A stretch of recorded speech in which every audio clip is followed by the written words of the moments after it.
Hello, one and all, and welcome back to the Super Show podcast, episode number 183, a number I was trying to figure out the Spanish for just before we started going live. And I gave up halfway through. Probably a good thing, too, because we have a hard enough time making this thing in just the one language.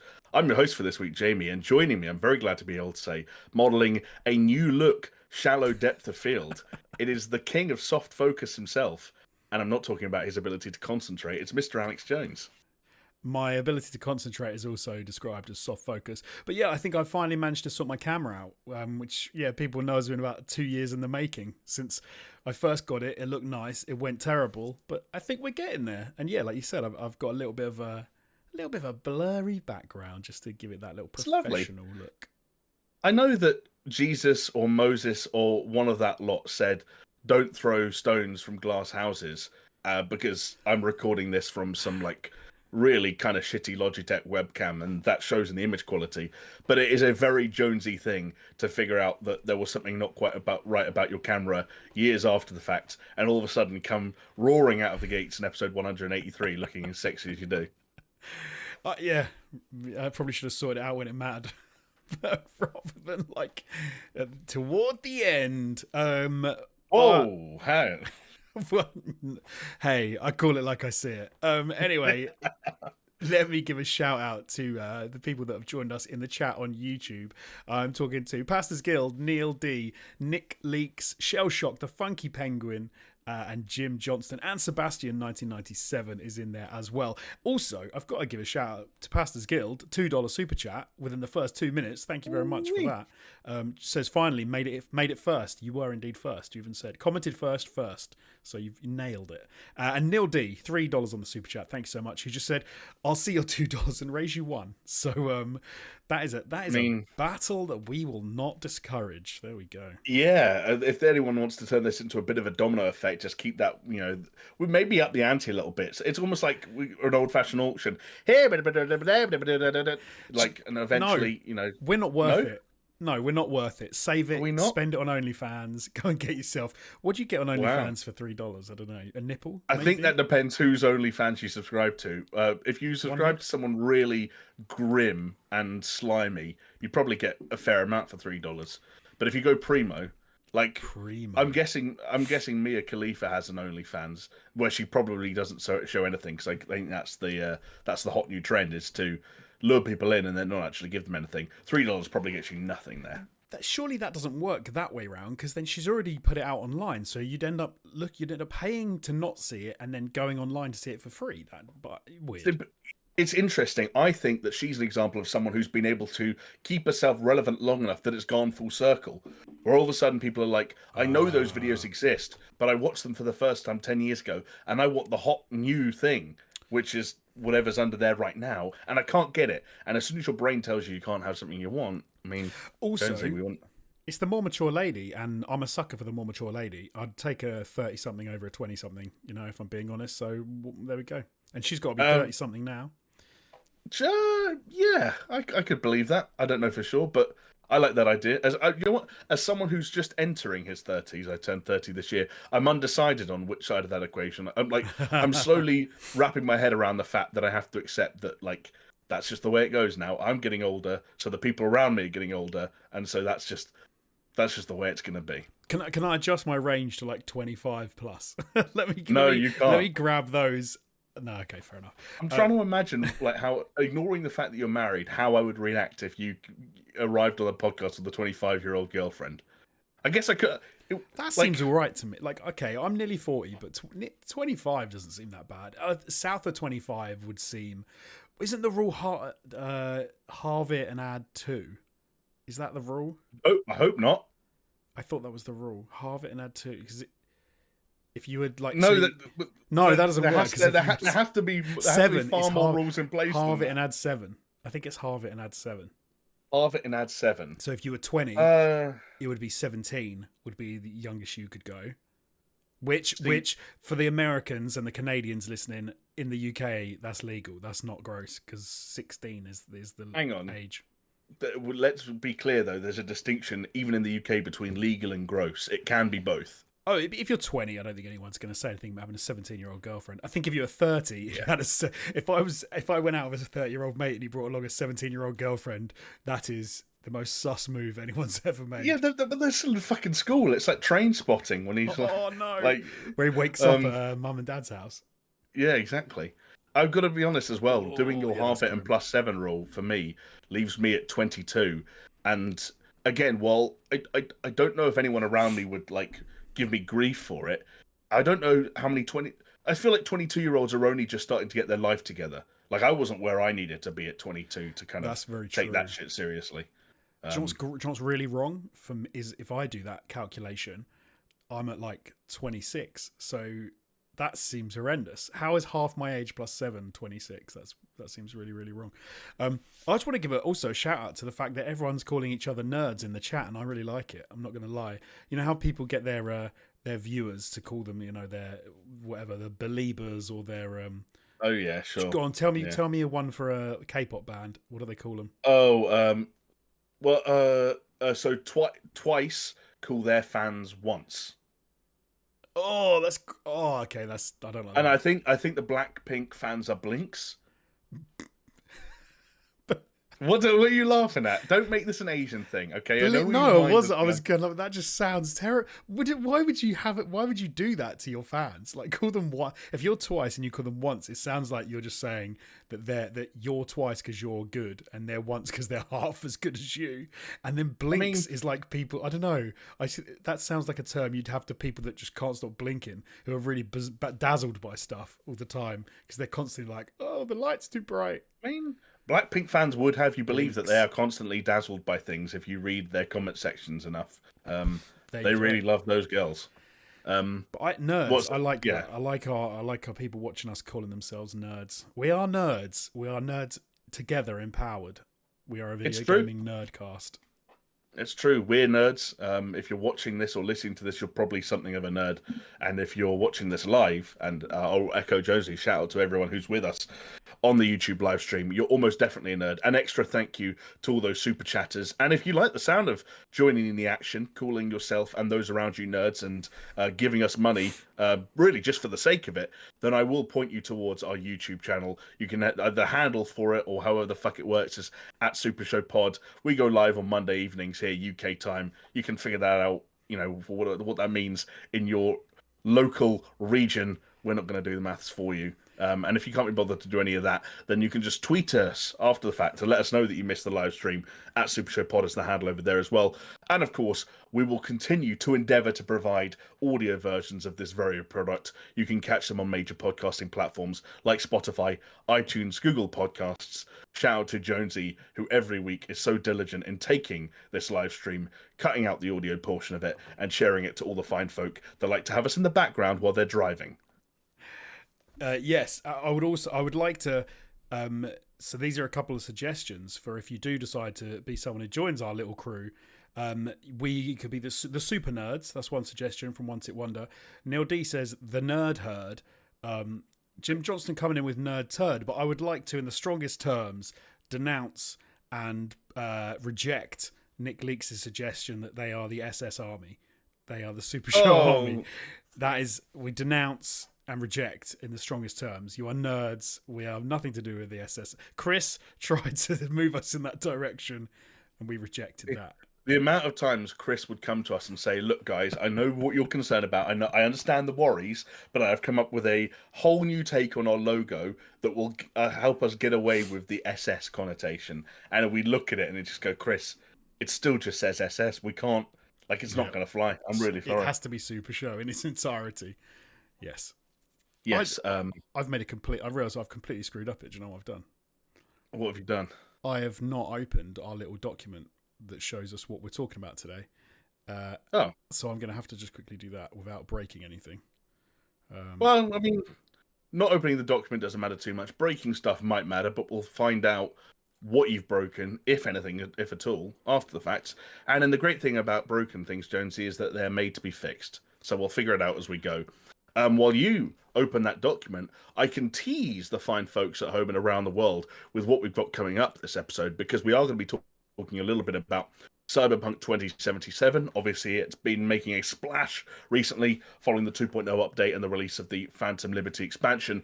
But is everything still running smoothly under the hood? What do the financials look like over at CDPR over in Poland? We're going to delve into that just a little bit. We're also going to be talking about one of our favorite games of the year, even though neither of us actually played it, nor will we ever play it, The Lord of the Rings Gollum, because as if that story couldn't get any more fucked up, there were some interesting revelations in the past week that we felt that we had to share with you, the fine folks at home. And then we're going to, hopefully, depending on time, bring it home with a little bit of chatter from the world of Naughty Dog. Is there actually going to be another remaster of another Last of Us game? Are they somehow going to deliver the fifth game in the Last of Us series in 10 years, despite only actually making 2 games? All that maths and more still to come, as well as hot takes and opinions from some of the latest releases of the past week, including potentially a little bit of a lowdown on the new Assassin's Creed. So I think, Jonesy, we got a bit of a monster episode for those who are going to join us for the ride. What do you think? I hope so, and off the back of a pretty dry week, so yeah, fingers crossed. Yeah, like we've managed to fucking take the shit that we scraped down the edges of the barrel, and we are squeezing what is left to get any juice that we can possibly surmise from it. Speaking of juice, why don't we talk a little bit about? It's not actually a segue. This has nothing to do with juice at all. I just kind of wanted to say, speaking of juice, Cyberpunk 2077. Have you jumped back in since the launch of the 2.0 update or the Phantom Liberty expansion? I have. I jumped back in for a few hours. It's literally finished Starfield, went into Cyberpunk, and got a run through of all the new layouts of the systems, the perk tree, everything. I think it even sort of says to you, "Hey, everything's been reset, so that you can, take full advantage of the new perk tree." So a bit of a weird one for me because I've got Cyberpunk on my PlayStation 5 and I've got it on my PC. I've moved my PC back to my house, which is why I don't have the background I used to have. I'm now home again, so I can play Cyberpunk on my PC, which has got a lot better graphics card setup and everything, so it looks nicer. So although I'd put about 15 hours into Cyberpunk when it originally launched, I'm now back to the point at which, like, literally Jackie's just died. We've just used the bot to and I've just been taken over by Johnny, so that's where I'm at. So I think I'm at a really good point to get back into it, and from 2.0, and I don't know when I'll jump into Phantom Liberty. Probably give it a few hours before I sort of hop into that side quest, because it's concurrent. You don't have to finish the main story before you do that, but I don't want to do nothing before going to do it. I want to sort of be into the game proper before I get into it. I think there's it takes around 10 hours of game time from the start of a new game, right? Before you get to kind of the Phantom Liberty sort of. I don't know. I knew you could get to it, before you finish. But I must admit, I don't know how long you actually have to play for. But that works for me. So I've probably put about 5 hours in. So if I put another 5, then I could branch off. Have you noticed anything in your 5 hours? Because for you, I imagine it's not just the 2.0 update, but also a lot of those other smaller updates, the 1 point whatevers, where they did make those weird incremental improvements and additions, things like being able to get additional apartments and so on and so forth, that, are also going to be new to a lot of people, you and I included. Has your first 5 hours, your second first 5 hours, if that makes sense, felt different? Or is it kind of... Not really. But I would say, getting to the end of the prologue, I found it very strong anyway. Okay. Like I didn't really have I had a few like minor issues, like graphical glitches and things, but nothing that horrendous.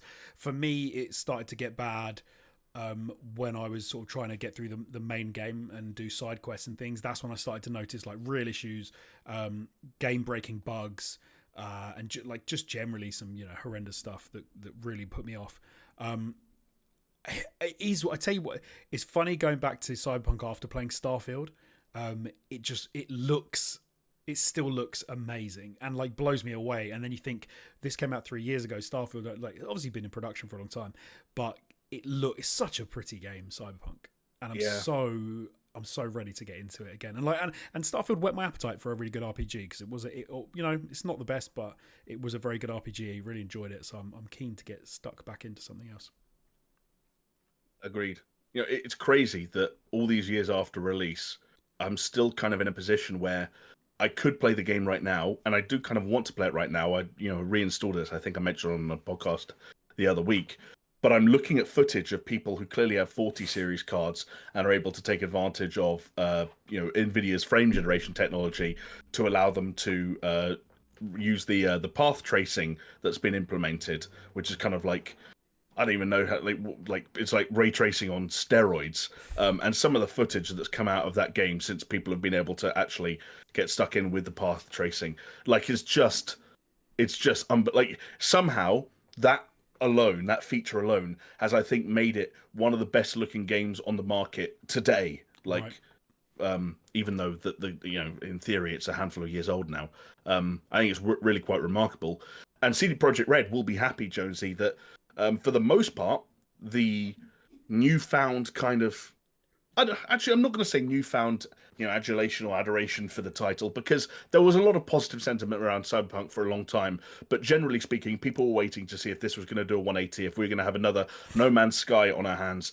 And it feels as though the sentiment about around the game nowadays has quite drastically changed from where it was at launch. I don't think people have necessarily forgotten what that period was like, the woes the game had around that time, and what kind of experience a lot of consumers were in for, especially depending on the platform they bought it for, and the sort of the kind of which time they chose to play it.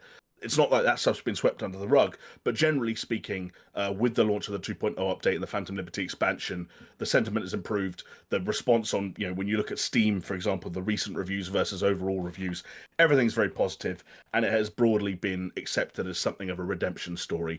And that has been represented in sales as well. So CD Projekt Red had an investor day last week that was primarily led by the CFO called, you ready for this? Piotr Nilubovich.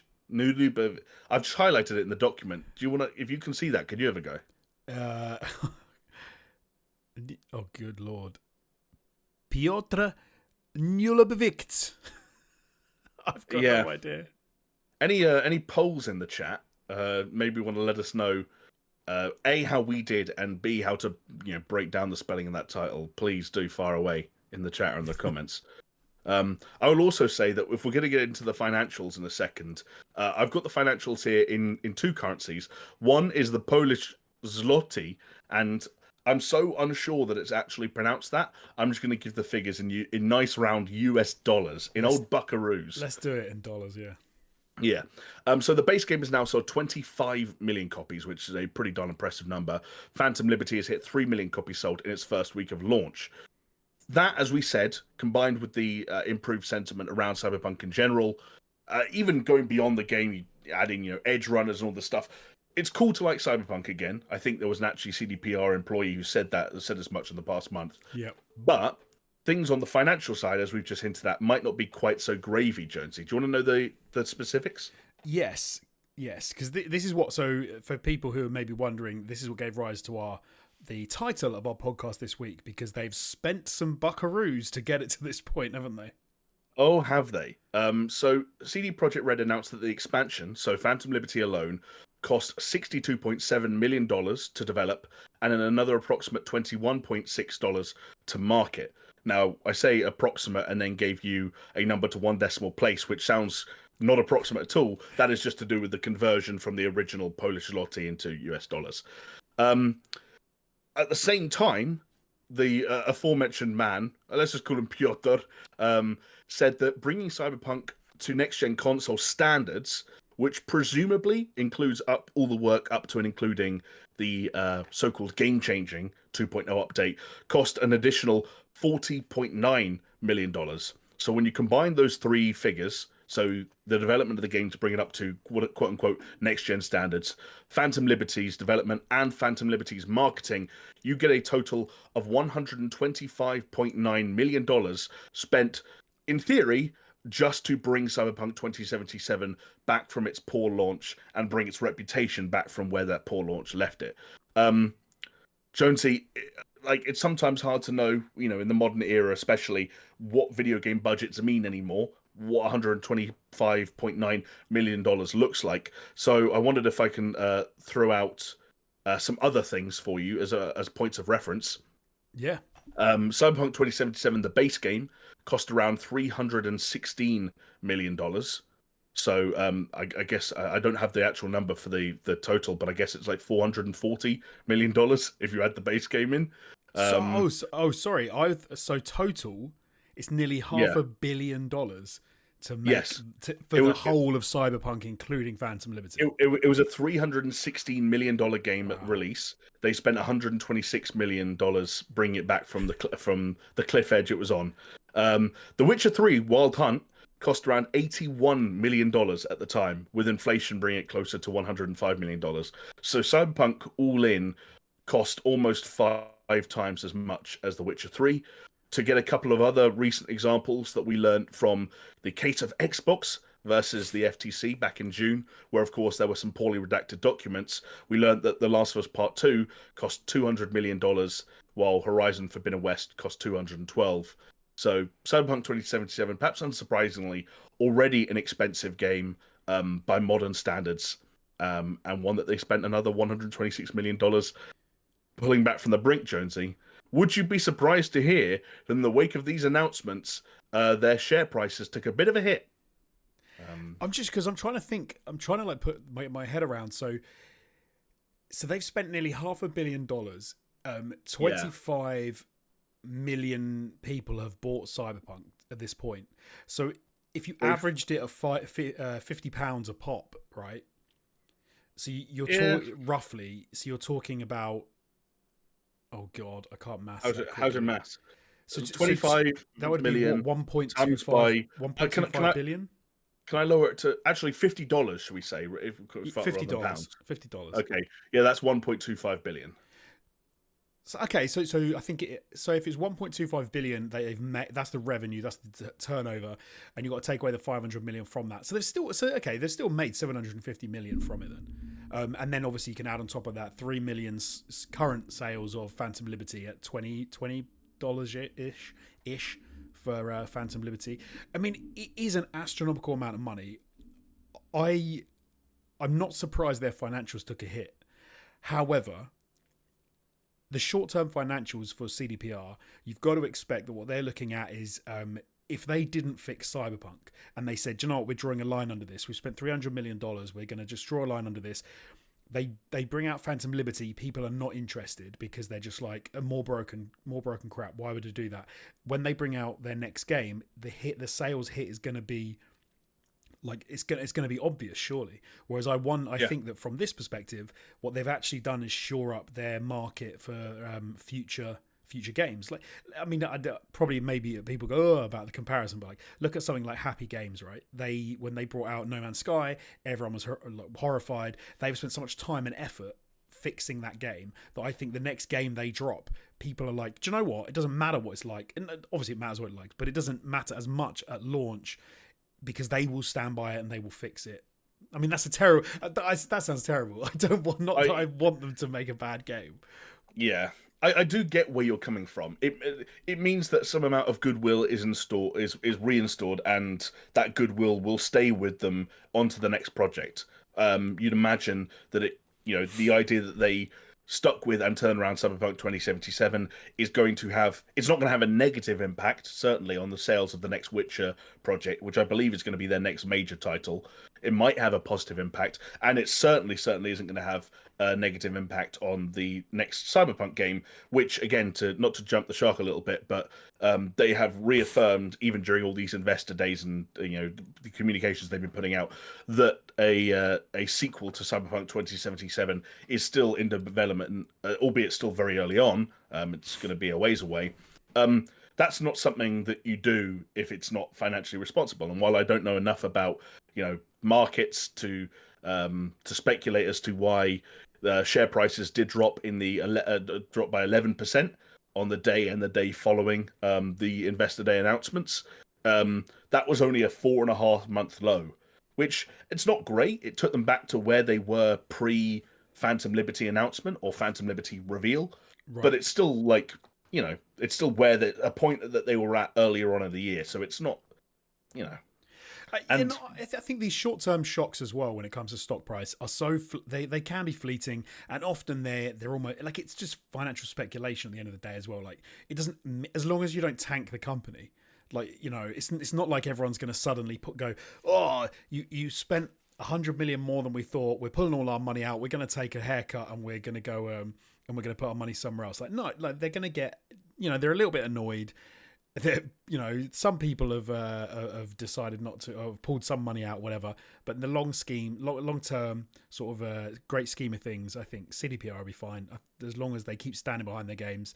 And with the next Witcher game, I think you have to imagine they're going back to something that they know really well. This is the thing I always do, and you get annoyed with me for. You've got to imagine that the Witcher, whatever it is a simpler game to try and make work than Cyberpunk. I mean, you know more about game development than I do. Is that, am I completely off I don't track? know. I don't know, because my speculation would be on kind of what we see when we play it in large sense, and like I think there is a tendency, rightly or wrongly, to look at games with fantasy settings and therefore having slightly less populated, less dense environments and locations, Less tech. fewer NPCs. Yeah, exactly. More sparse locations and more kind of like an emphasis on environmental variety and but like almost like a natural beauty that like the density of literally like one of the most ambitious cityscapes in video game history. You'd like to think that would give them a bit more rope to play with, but at the same time, generally speaking, one thing I do feel like sometimes happens is if you tell a developer they've got more rope in one area, they will spend that rope somewhere else, Right? And everything that gets less complicated for one reason helps another part of the game get more complicated for another. Like every single game ever is over-spec'd until the point where it's not going to come out at all ever, and then And then, as we all remember watching the Psychonauts documentary, someone sits in a meeting room and says, "You either delay the game or you cut the level," and someone has to make that. Someone has to make that call. Then the person who makes that call has to go to the person that's writing the checks and says, "We want to delay the game." The person that's writing the checks says, "You can't delay the game," and so either the level gets cut, the mechanic gets cut, the feature gets cut, or lots of poor Polish people work 18-hour days and sleep under their desks. I'd imagine they'd like to avoid the fallout from some of those reports this time around. So hopefully things get cut and we end up with more reasonable and reasonably sized games, happier employees, and less bugs. I'd just like to apologise to people in our audience who I know work in game development or are attached to it in some fashion and probably hate when I talk about something I know nothing about. Because I know, do you know what's funny is like today I was talking to someone who we were talking about making a graphic for a Halloween video, and they said, "Oh, if we can make a graphic for this," and I was like, "Yeah, sure." I said, "Oh, how do you want it to be?" And they were like, "Well, the thing I said," and I was like, "Yeah, but there's 1,000 ways for me to make that. Like, it's not just as simple as that's what I want." Like, I was like, "Okay, shall I just do what I want to do?" And I'm sure that that's the same thing in the game development. The front, it's like, it's a tree. How hard can that be to make? And you're like, "Oh, screw you." The funny thing is, screw you. Like, I wouldn't beat yourself up about it too much, because without being too indiscreet, people whose brains work that way, or people who see game development that way, do still very much end up with jobs in the games industry, and they do. It's just not necessarily in a boots on the ground format. Yes.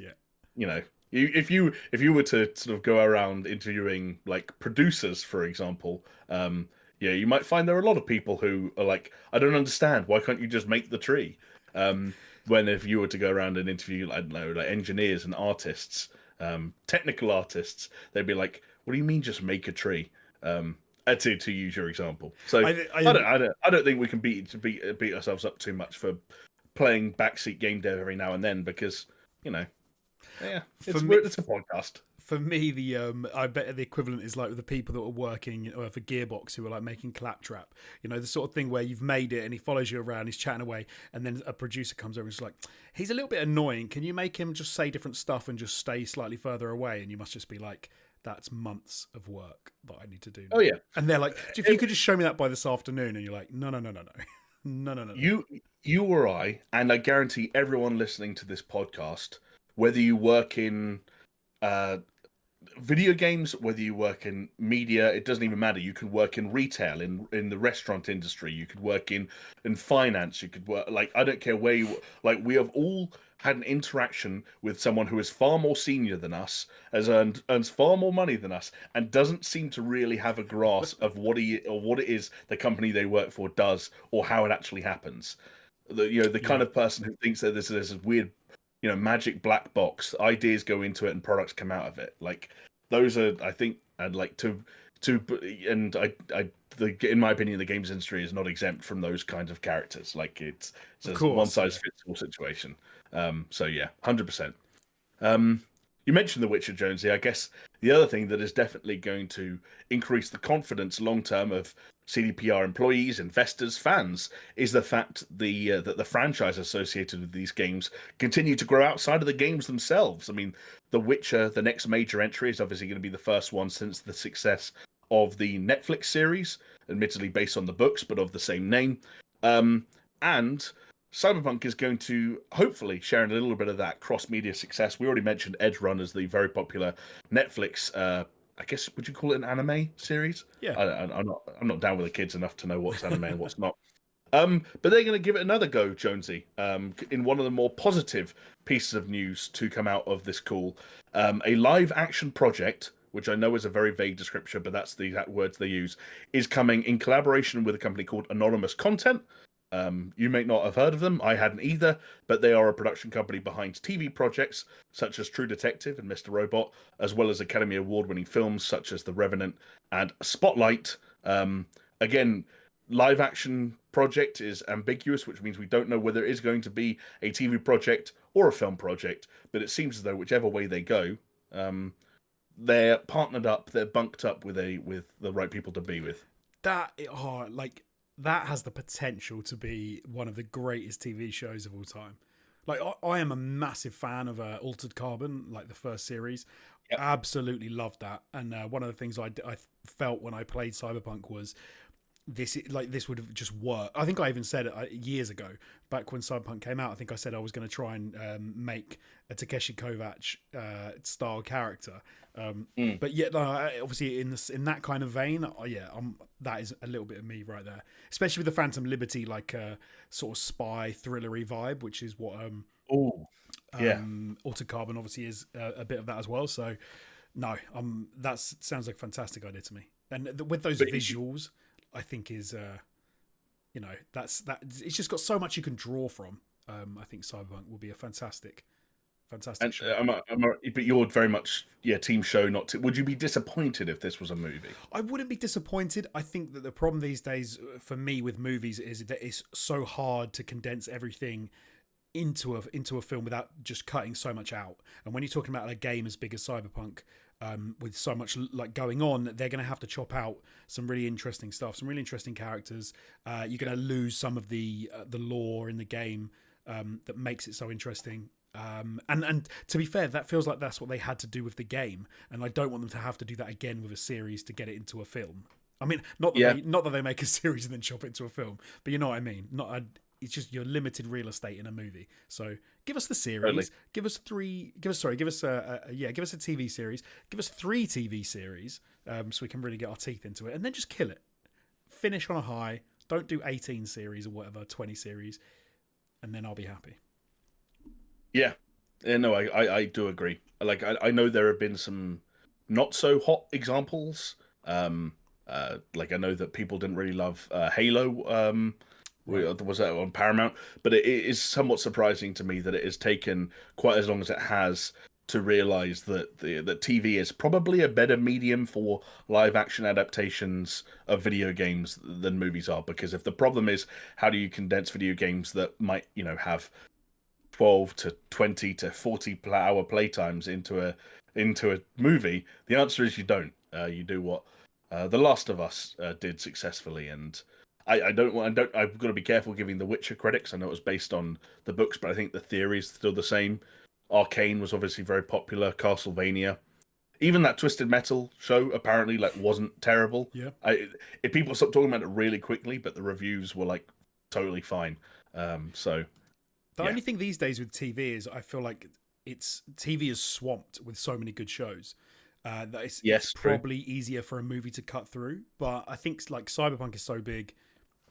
Excuse me, CDPR is so big, and they've got so much money behind them as well that you've got to believe that the marketing is going to be big, especially off the back of 25 million downloads for Cyberpunk. That's a hell of a market that you're already shipping something that they care about to. You're already saying, hey, you liked our game, well, potentially here's a live action TV series. It's not obviously as hard a sell as if you're going from people that relatively unknown story. But yeah, I mean, it is a tricky one. Like you said, there have been some misses with video game adaptations, so we'll have to wait and see. We'll have to wait and see, as we will have to wait to see what the future of video game development looks like in terms of CD Projekt Red's output. Obviously, the next Witcher game, codenamed Polaris, is set to be released at 2025 at the earliest, which would then give way to Orion, which is the codename for the next Cyberpunk game. Jonesy, one quick thing. I promise I don't want to dwell on it because I feel like it was a throwaway statement that people are making headlines out of, and it feels a little bit harsh. So, but I do just want to get your off the cuff one sentence reaction. There was an interview this past week, IGN published it, I don't know where it was originally from, with Quest director at CDPR, Pavel Sasko, talking about the decision to make Cyberpunk 2077 a first-person title. They said that they think that they made the right choice, that there were zero regrets, but that they had yet to decide whether or not they would keep that first-person perspective in the sequel. Gut reaction, Cyberpunk 2077 2, for want of a better way of calling it, first person or third person? First person. Right. That is the right choice for folks around the world listening, watching. Jonesy has made the right choice. Double down on the good work they've done so far, and don't cater or pander to GTA loving weirdos who feel like they can't get a boner unless they see the leather jacket that they just equipped from a third person perspective. Speaking of weird leather loving weirdos, Jonesy, this is a patron supported podcast made possible by our patrons who have gone over there and shown us some love. I don't know whether they all love leather, but I think just based on the kind of the product we create, the fact that there is some kind of a Venn diagram there between SuperShow fans and leather fans. I mean, you foremost amongst them. For those of you who don't know, you can head over to patreon.com/SuperShow and you can check out the fine options you have available to you and the numerous different ways with which you can support this podcast. There are a number of different tiers that you can support us at, from $2 a month to $5 a month to $10 a month, and so on and so forth. And at different tiers, you get different kinds of rewards. Whether you wanted access to our Discord server, whether you wanted access to Patreon-exclusive videos, Patreon-exclusive podcasts, and of course, it's not just the stuff we make from this point onwards, it's the entire library of shit that we have made over the past however many years. I've lost track at this point. It's all available to you if you were to sign up. So that link, once again, is patreon.com/SuperShow. I believe, if I've played my cards right, there are some names of some fine folk on screen right now. So a huge shout out to each and every one of them for showing their support. But I'd also like to give a personal shout out to Aaron Cameron, Athletic Gravy, Brimstone, I Snort Rock Salt, Jesper Camdal Nielsen, Pastors Guild. And then, of course, we have the members of the board, the people who determine whether or not our shares are going to lose about 11% value following our invest today. It's Brett Z, aka Shellshock, Geometric Potter, Hacksaw Book Read, Manuel Guerrero, and of course, Peas Wad. Folks, thank you all so much for your patronage and for helping us continue to produce whatever the fuck this is. Thank you, everybody. Yeah, massively appreciated. And thank you to everyone who is chatting away on the Discord this week. I was jumping in there, having a little bit of a chat with people. We were talking about Starfield, getting some spicy opinions, which was good. Talking spicy and Starfield, I'm just gonna let Mr. Cypher Monkey know that I feel very sorry for him. He's just said in the chat that he's played 120 hours of Starfield. He completed the main story and he went back to clear a few side quests. His cloud disconnected and he's lost everything. No, that's okay. That's fucking. That shocking. reminds me of. Have you seen that? It's like I don't know if it's a bit or if it's an advert, but there's a bit where a police officer brings a guy into an interrogation room and she's going to and she's like, tell us, did you do this crime or whatever it is? And he's like, I don't know what you're talking about. And they wheel his PlayStation in and they say like, oh, that's a shame because we're going to delete this PlayStation belongs to the person who did the crime. We're going to delete his Red Dead Redemption 2 save file. And she's like, oh, he's got the platinum. This is a shame. And then he's like, no, do you know how long it took me to get the super satchel of da da da da da? And yeah. That's but funny. no, that genuinely sucks, and I hope you can do man. something to recover your game, because that is that is the worst. I mean, I hope so too, but at the same time, like, I don't know about you, Jonesy, or anyone else watching this, but that would just completely and radically change the way I see that game from that point onwards. Like, I'd never be able to look at Starfield the same, even if I guess on some level it wasn't really the game's fault.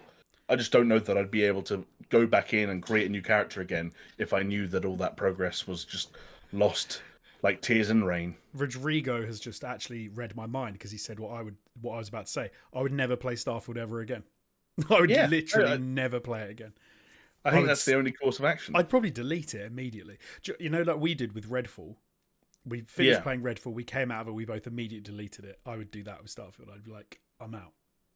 Yeah. Then a week later, I would go back, reinstall it, and try and get my save back. I'd be like, no, come back. But then if I couldn't, I would then delete it and never touch it again. Like opening the fridge a second time to see if some food has appeared in there when you know it is in fact empty. And then doing that 5 more times. Yeah. Although, one of the ways to ensure that your fridge always has food in it, beyond buying it, is, of course, by supporting the agricultural industry, something I know that you're very passionate about, Jonesy, and you've been doing your part this week, right? Okay. I was surprised I got as into this game as I did this week. Here we fucking brace yourselves, everyone. Like, if ever there were like a trademark Jonesy moment, you're about to fucking have one. So okay. Buckle up. If you're driving, put your seatbelt on. There are 2 people that I thought of when I installed this game. So this is PlayStation monthly games on PlayStation Plus. Farming Sim 2022 was one of the games. I have a 5-year-old kid, and I was like, I know someone who's going to love that 5-year-old, because he likes tractors and trucks and all that sort of stuff. I also thought of you, Jamie, because I know that you love like a truck simulator and stuff like that. I was like, Jamie loves a sim. I was like, I've never really played like one of these sims. I might as well have a little go, see what it's about. Then, of course, what happens when you got kids is the 5-year-old's playing it, and he's saying to me, how do I do this? How do I do that? And I have no idea. So then I start researching, like I'm looking on my phone. I'm going, okay, how do I plow this field? And this game's quite involved, as you would expect as a farming sim. So it's not like, Thingy Crossing. And it's not Animal Crossing, right? You're plowing fields, fertilizing them, sowing them with seeds, waiting months, reaping what you sow. Yeah. I did a number of tutorials online to see how to play it, and I'm not going to lie, I think I sunk about 6 or 7 hours into this game over the last week. Oh God! I have a farm with 6 horses, and I have to exercise them daily because when they're 22 months old, I can sell them and make a buck. Yeah, see, that's where you've lost me. You're right. I do like simulators, but I play simulators because they are like immediately stress reducing or immediately reward. Like, people take one look at Power Wash Simulator and they're like, I get it. I spray the hose and mud comes off. When you're rearing horses, no pun intended, for like months at a time, and like you said, like waiting for crops to grow, or like figuring out how to make this one small part of a combine harvester like go like lower, and it's like farming simulator is just too OD for me. But it's actually not that. Now that I know, it kind of seems obvious and it's quite straightforward. And there is something really relaxing about just harvesting your sunflowers, harvesting your wheat and your corn, and then just driving off your little truck going to sell it. I will say, one thing it did teach me was the amount of money you get back from being a farmer for the amount of money you have to spend. Why the hell does anyone be a farmer? Like that... I spent months farming, whatever crops I was farming, went to sell them, made about 20 grand. I think it cost me about 500,000 in equipment. And I'm like, I quit. I'm going to go move to a city and be a bougie video editor and drink Starbucks because I'm sad. I've just spent £1.5 million. It's for 20 grand's revenue. 20 grand in revenue. Yeah, Yeah, I think like becoming a farmer from scratch, yeah, probably a bit difficult. I think most farmers are probably nowadays born into it, right? So they're like, oh, I've already got land and equipment and a barn and whatnot. must do. Yeah, Um, I think you'd so think so. well, and do you know what the other thing that rubs me up the wrong way, Jonesy? And I know, don't get me wrong, you took advantage of a PlayStation Plus free game. There should be no shame in it. There is no shame in it. But the fact that it's not even the most recent farming simulator game, the fact that it's a 2-year-old farming simulator game, just like that would hurt my brain for some reason. I might have to get the latest one. Just Yeah, because apparently 23 came out earlier this year. so I've because there's things in this one that I'm now a little bit frustrated with. Like some of it just I'm like, why let me just do this and it won't. So maybe I'll have to have a look at 23 and see if it yeah. But yeah, Yeah, loving it. I mean, it does have new maps, crops, machines, brands, and more. Over 400 authentic machines and tools, 100 real agricultural brands. I Oh, think I would have dear. made a good farmer. I feel like I could have done that. I could, you are quite sort of hands on, I guess. I could see you kind of lifting bales of hay and walking around and I'm very shearing sheep. lazy. I am very lazy in the morning though. I think we're all lazy in the morning to a certain extent, but you get on with it when you have to do it. But don't farmers get up at like?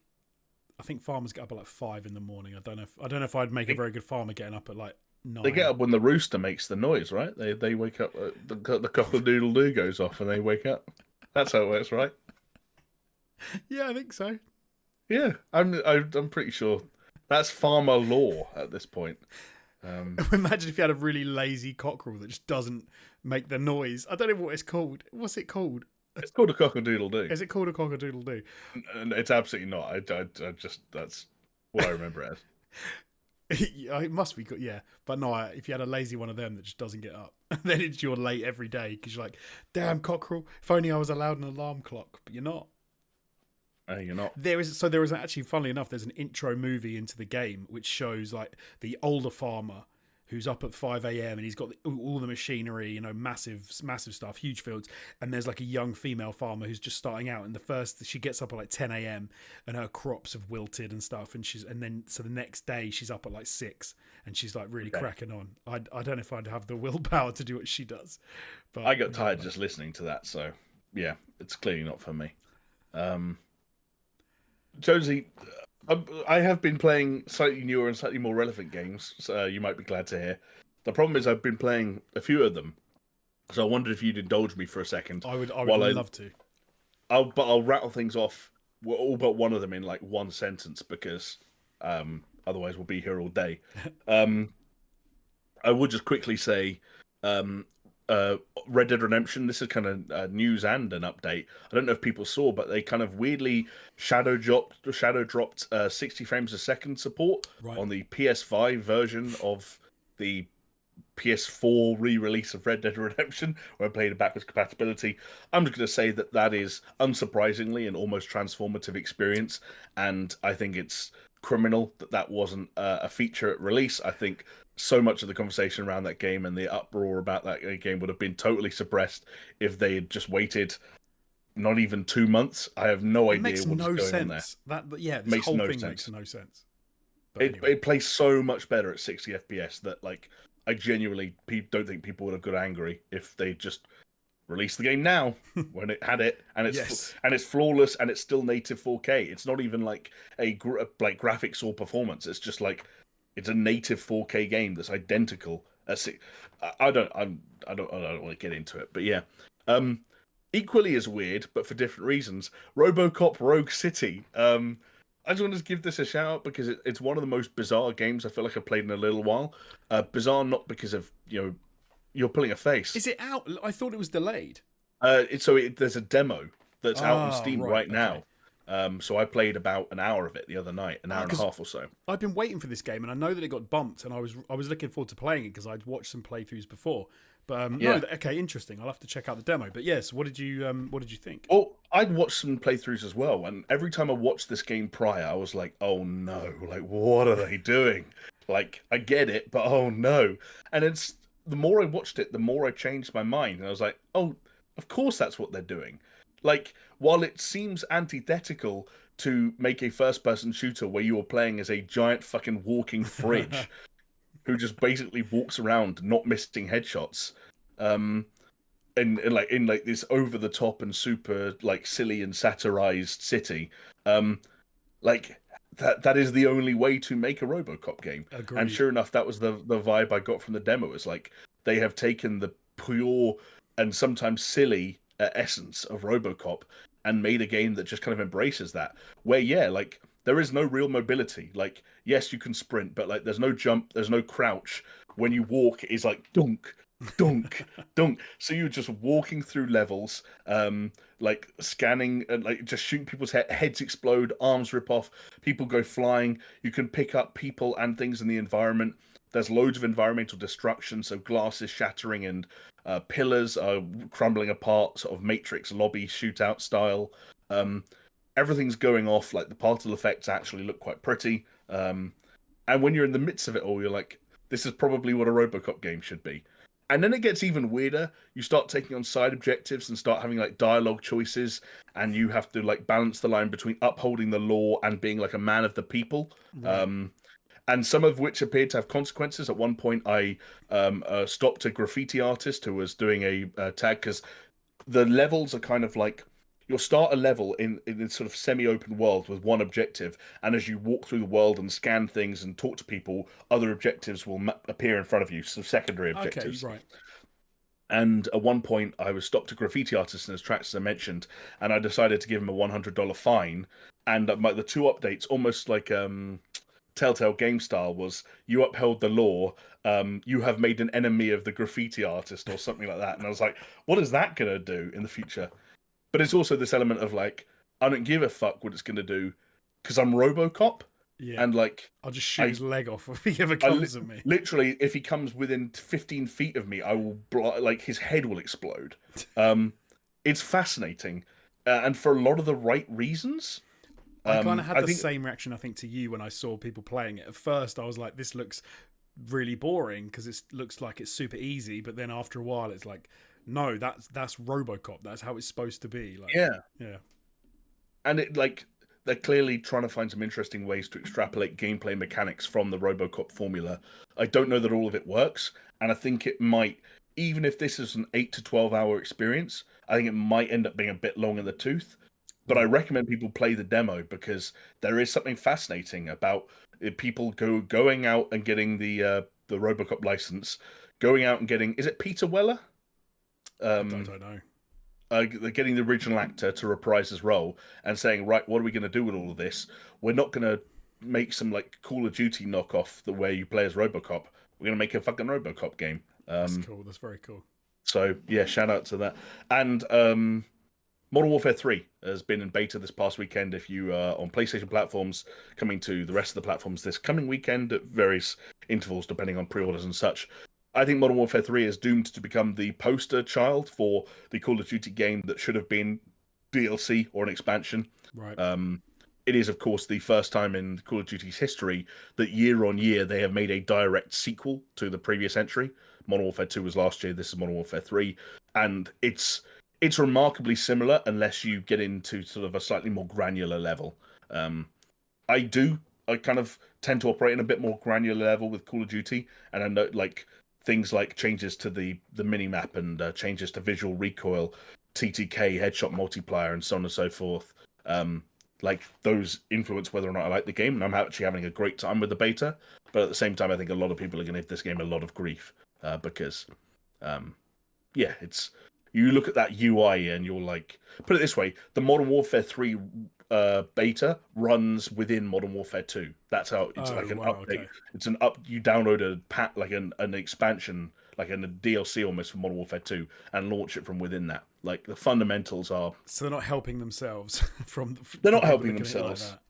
No, and especially if the campaign is weak or cobbled together in some of the ways we speculated it might be, I think they're in. They could be in for a bit of a tricky PR situation, but I actually think that the multiplayer fundamentals are much stronger than Modern Warfare 2. I've been really enjoying my time with it. It also helps that all the maps in the game confusingly, are remakes of maps from the original Modern Warfare 2 in 2009.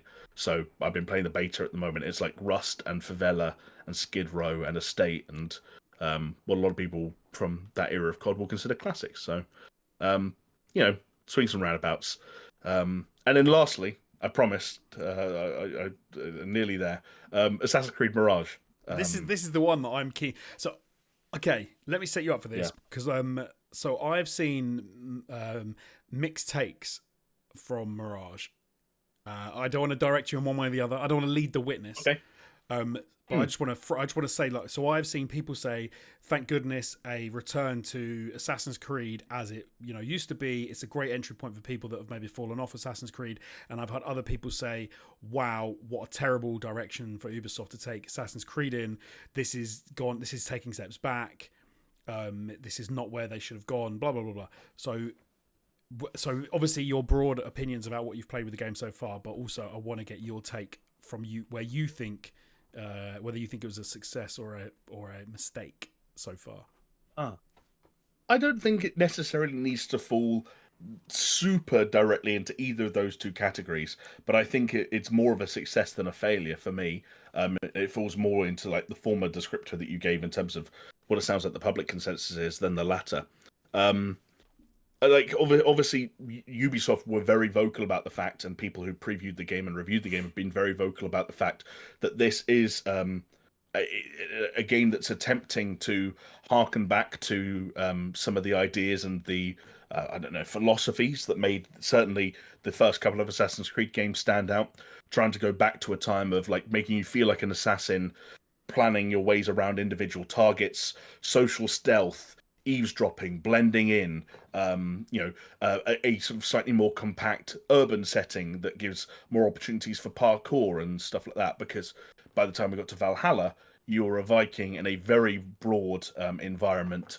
Parkour didn't feel like a focus, stealth didn't feel like a focus, assassinations didn't feel like a focus, and in that sense, that they have compared to Valhalla especially, they have been able to put the focus very heavily back into kind of where the series of focus was in its early days. The asterisk next to that I think a lot of people have pointed out in reviews and such is that Assassin's Creed Mirage started life as Valhalla DLC or a Valhalla expansion of some kind, and so everything that exists within Mirage is still fundamentally based on the DNA of the RPG trilogy that kind of preceded it. And they have made interesting changes, but those changes aren't wholesale ground up changes. They're changes that have arrived from the de-emphasizing of certain mechanics and the re-emphasizing of other mechanics through kind of shifts. And like a classic example is like, yes, stealth has been re-emphasized. Well, how has stealth been re-emphasized? So like you strip out the RPG system, that means enemies don't have levels. That means everyone fundamentally has the same amount of health. That means the hidden blade can be a one-hit kill again. That means stealth feels a lot more almost empowered or empowering. Then you like what's the other way you re-emphasize stealth? Well, you de-emphasize combat, so you make Basim a far more vulnerable protagonist than Eivor ever was, and give Basim far fewer combat options, and make enemies more aggressive, so that when you fight 2 or 3 enemies at once, you're like, fuck, I'm in trouble, I need to run away and re-engage stealth. Yes. And before you know it, like it's not like the combat feels that different. Like you're still clicking, like locking on with the right stick and doing their variation of that style of combat where you've got to dodge, double tap for a roll, light attack, heavy attack, all that same shit. But by tweaking things in terms of like the way that the combat manifests in the game, you can put the emphasis on other components.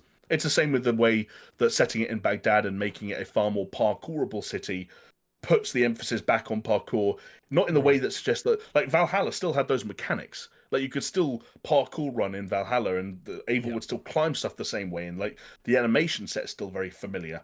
But you're doing it in a city that feels built for that now. And so it's just about clever ways to re-embrace things that Assassin's Creed never really lost. It just, de-emphasized, I guess. I think de-emphasized is a good way to put it, although you can de-emphasize something so much that it feels like it's irrelevant, which is kind of what I think about Valhalla. Like you say with the parkour, it was obviously still there, but I mean, it felt like you barely used it. It felt like a totally different game to me. Like I spent a lot of time in Valhalla. I really enjoyed it, but I haven't played it yet, but I am excited for um, a return to AC of old. And like you said, a parkourable city, new Yep. environment with especially for me, like one hit kills with the hidden blade and not numbers coming out of heads sounds Yeah. like what I want to hear. It's the same with like there's a parry system, and at least the enemies that I've faced in my first 6 to 8 hours, every time you get a parry on an enemy, it's a one hit kill, which is a very Assassin's Creed 1, Assassin's Creed 2 kind of thing. But at the same time, it doesn't make combat that easy because there are other elements to kind of factor in. There are no weird like there. There's one example of a weird sort of like godlike power, but otherwise it's not like having these crazy attacks where you hold R2 and press different face buttons to do Spartan kicks that send people back 50 feet. It's more like, again, a re-emphasis now on tools. So things like throwing knives and smoke bombs and a blow dart and things like that as kind of accoutrement to your skill set. And accoutrement that, again, as throwing knives and blow darts and smoke bombs would suggest, aid in stealth or the re-engagement of stealth as opposed to aiding in combat. So again, it's just about clever decisions and clever additions or mechanics that put that reframe the game in a way that makes more sense for the kind of title I think they wanted to make, and I think broadly the kind of title they have delivered. Like, they didn't overshoot it on the size of the city. From what I understand, they haven't overshot it on the length of the story. The story itself is a bit flat. From my opinion, I think Basim is one of the most narratively intriguing characters in Assassin's Creed, full stop, across its entire 15-year history. But because maybe it's some part of the sort of expansion, for want of a better word, from DLC into full game, they don't really know what to do with Basim for a large chunk of time. They know what A is, they know what B is, they don't know how to make the transition from A to B last the entire length of a game, you know? Right, yes. Yeah. And so for a lot of the time, it just ends up you being like, you're an assassin now, you're in Baghdad, and just kill these people because like they're the bad ones. They're ruining the city. So just spend 12 hours killing them, and then we'll pick up some Basim stuff at the end. Right. Um, which is not a problem. I think most people, especially people who have fond memories of AC1 and 2, and who want a more streamlined, they want a more streamlined Assassin's Creed where they don't want to they want to open the map, pull the right analog stick down to scroll across it and go, oh my god, how big is this game? They're going to go, oh, that's how big this game is. They want to climb viewpoints. They want to put their hidden blade in bad people's necks. They want to do simple old school AC shit, and they don't care about rowing their boat down a river to raid a monastery. They just want to be an assassin again. Like that. It's so interesting. I'm looking forward to playing it. I don't know if I will play it that soon, purely because I'm like, okay, Spider-Man 2 is going to be my game this month. I don't really want to get involved in anything else, even if it's that short. Can't really justify picking it up at the moment. But massive fan of AC 1 and 2. I really liked 3, even though it did had its problems. Black Flag, I like the concept of what they were trying to do, even though I didn't think it was that great. Origins, for me, was like, I didn't feel it that much. I loved Origins, man. No, I know, and I think that's why maybe I'm a little bit weird when it comes to like that. But like Origins and I can't remember what the one after Origins was called. Odyssey. Like Odyssey was fantastically beautiful, but again, didn't really catch what it was putting down. I had a little bit of a conversion when it came to Valhalla. Like I actually really enjoyed Valhalla, but I think that's because I felt like by that point I'm like I wasn't playing an Assassin's Creed game. I was playing a game more like something more akin to Horizon. Like where I'm this warrior woman in a completely new environment, and I'm learning how. I'm not an assassin. Like as far as I was concerned, I was more bothered about building my base, raiding villages, not even worrying about Assassin's Creed bullshit, and just cracking on. But that's why I think I kind of feel like I haven't played an Assassin's Creed game since 3, like properly. So interesting. I think I'm an outlier. We'll get something out of this. I know I'm I think we'll get something out of this. Yeah. Well, I'd be curious to see whether you are. Like, that's the fascinating thing about, like, echo chambers online. Like, if you spend enough time on Twitter, you'd be led to believe that every single Assassin's Creed fan on the planet wants them to make an Assassin's Creed that, harkens back to the old school days. And yet Assassin's Creed Valhalla arguably the most non-Assassin's Creed game of all Assassin's Creed games, was monumentally successful. Mm. And it feels like the release of Mirage, even though it's a cut price title, this is retailing for £45 here in the UK. I don't know what it is in US dollars. It doesn't feel like it's making much noise. Like you can remember a day like I don't know how long ago you have to go back, but it doesn't feel like it's crazy long ago that Assassin's Creed was annual, and the joke was, oh, it's Christmas, that means a new Call of Duty, a new FIFA, and a new Assassin's Creed. Yes. And I guess Madden and NBA if you're in America. Like, it was in that same joke. Now it's broken free of that. We're getting our second Assassin's Creed game in 5 years, which is kind of crazy. And I don't know what the sales numbers are looking like. I'm sure they're okay. But I don't know that many people making a song and dance about Mirage. I feel like it's more of an issue with Ubisoft at this point. I feel like what they've been doing in respect to like other games and just in general seems to be a bit more messy than it used to be. And I can't believe I forgot, but Syndicate has just been mentioned in chat. But Syndicate I actually really liked. I didn't finish Syndicate. I really enjoyed it, but it was Unity as well before Syndicate, and then you also you didn't mention them, but I presume I didn't play Unity. Brotherhood and Revelations. They were the two that were between 2 and 3. I don't think I played either of those either. Oh man, Brotherhood is some people's favorites. Brotherhood was like 2.5 in an interesting way. I always preferred 2, but we had to play Syndicate because of course it was set in London, which was They introduced some weird mechanics though with the gangs of New York in London style. Sort of that was a bit strange, and obviously they still had a lot of the weirdness and the where you could the tears that you could sort of go through and things. Oh yeah, you would go into like World War II and stuff, wouldn't you? Very briefly. Oh wait, no, that was Unit. No, it was where I think you just went back into the modern world, but you could find tears in the world in Syndicate that you could go through, and there was wasn't it the guy who was like writing numbers on the walls? Was that Syndicate? I mean, that sounds like that sounds like Desmond. Maybe I can't remember. Man, Desmond was Desmond Miles was the outside of the Animus protagonist for the original trilogy. I don't remember Syndicate specifically, but by like post Desmond, they started doing all kinds of weird stuff where Abstergo was like a video game developer that was like it mimicked Ubisoft in real life, and like Black Flag was the one where you would walk around the offices of Abstergo in first person, and you had your own desk, and that was so weird. Yeah.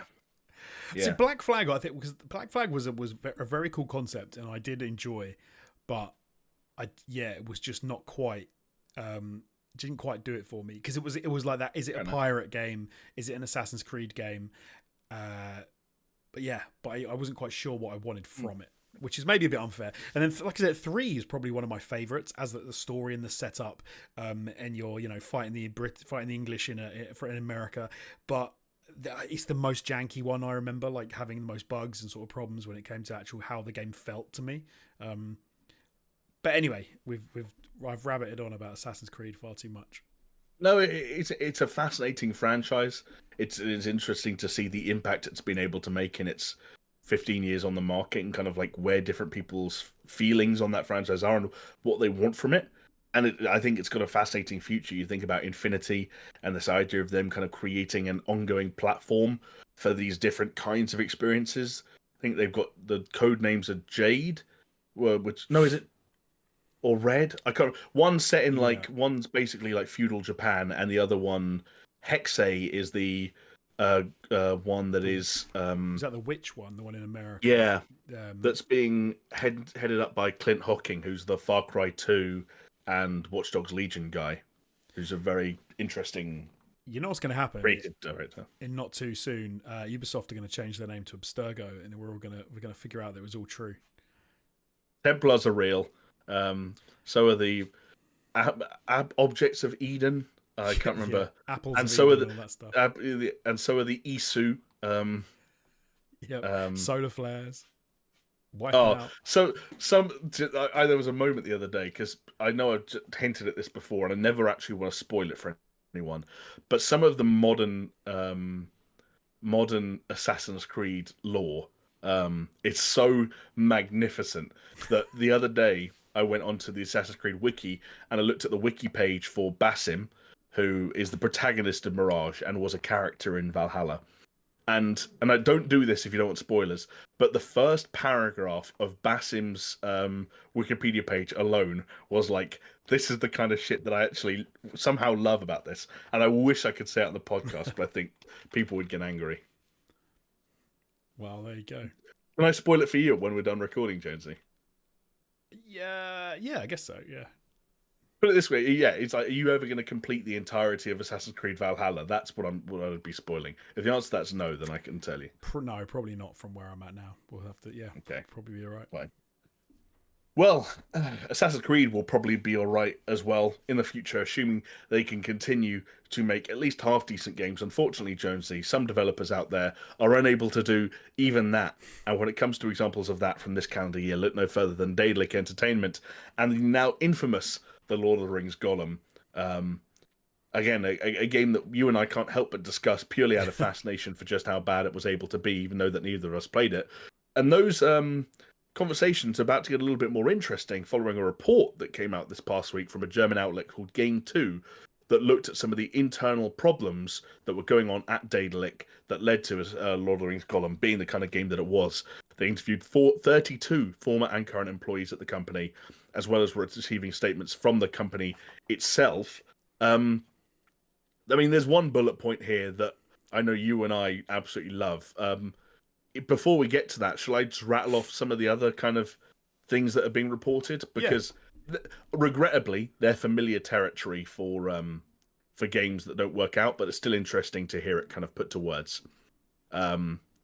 First of all, the fact that it was just a different kind of game to what they were used to. I think we'd even talked about this before, how Daedalic obviously, had a history and a beginnings as a point-and-click developer primarily. And so trying to make a third-person action-adventure game was a problem, exacerbated, by funding, over-ambition, and unpleasant treatment from leadership. More on that in a second. On top of that, talking about funding problems, turned out the game had a budget of 15 million euros, which, I mean, we were just talking about Cyberpunk earlier. We're basically talking about probably about the budget that one of the 1 point something patches had on Cyberpunk was set aside to make the entirety of this game. I don't know. I'm so prices now for games and things like that are so crazy that I don't. To me, I'm still for 15 million quid. You still should have been able to make a decent game with 50. There are indie game developers who go out there who make their own game in a couple of years and they get applauded. And you've got to imagine that they spend less than $1 million. But then you've got to imagine that you work at a company like Daedalic and you are a programmer and they give you 15 million euros and they say, we have got the Lord of the Rings license. You need to make a AAA Lord of the Rings game because that's what we've promised. This is how much money we've got and it has to get done. They did try and secure more funding multiple times, never able to. They actually started being publicly doubted by the company that owns them called Baste Luba. So things, difficult on the financial. I do get where you're coming from. How did they get that license? If you were like, oh, Jamie, I've started a startup with 9 of my school friends or university buddies or whatever, and the 10 of us are going to develop an indie game, and we've just been given a grant of 15 million quid. I'll be like, oh, they're golden.